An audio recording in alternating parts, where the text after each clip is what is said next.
All right, Nicole. So, the last question you have about agencies is what should my modeling portfolio include to stand out to agencies? Agencies, for the most part, really don't care about your portfolio. It's more so your digitals.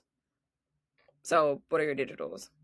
Like, if you ever actually apply to an agency, they ask you all of them for your digitals because it's more important what you actually look like than what you can photograph as. Because clients ask for your digitals, they want to see what you look like right now, not when you took this photo, God knows how long ago.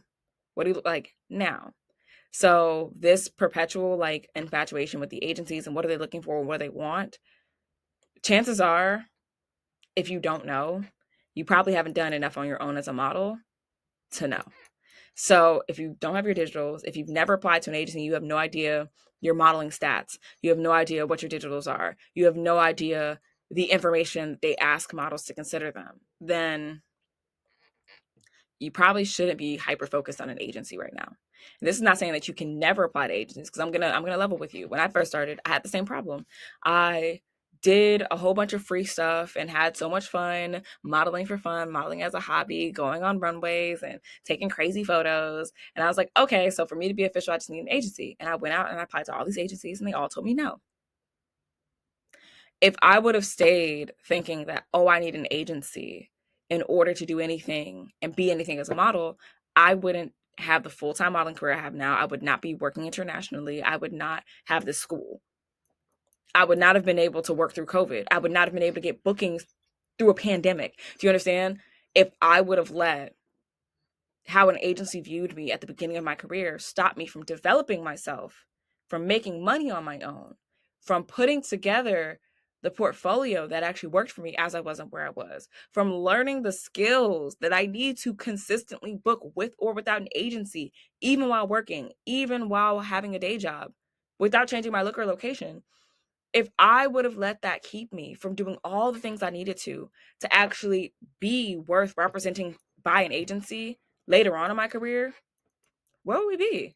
And so when you ask me these questions about agency representation and what do I do for an agency, X, Y, Z, with all the questions that you ask me, and this is not to slight you, this is not to shade you, this is not to be malicious towards you, but with all the things that you're asking me about agencies, this, agencies, that, what do I do for an agency? To me, it's screaming, you have not done half as many things as you need to do on your own as a model yet. I could be very wrong.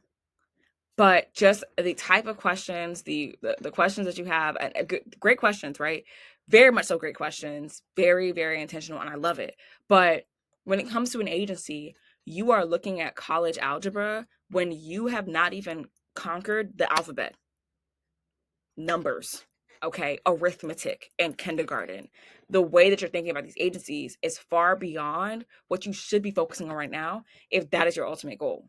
So a better question should be, instead of like, oh, what should I have in my model portfolio to stand out to agencies?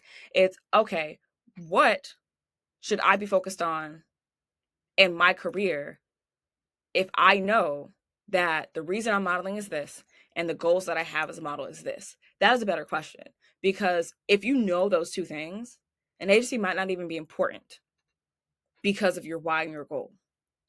But if you have not defined those two things, if you have no idea what works for you as a model, if you don't have your digitals, if you have no idea who to network with, if you don't know how to apply to a job, it doesn't matter what an agency wants to see.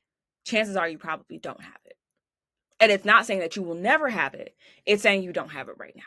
And maybe you should go back and focus on arithmetic, focus on mastering the alphabet, focus on mastering your numbers, focus on understanding your colors, and then building on that so that algebra doesn't seem so far fetched. Hopefully that made sense. If you have any other questions, you know where to find me.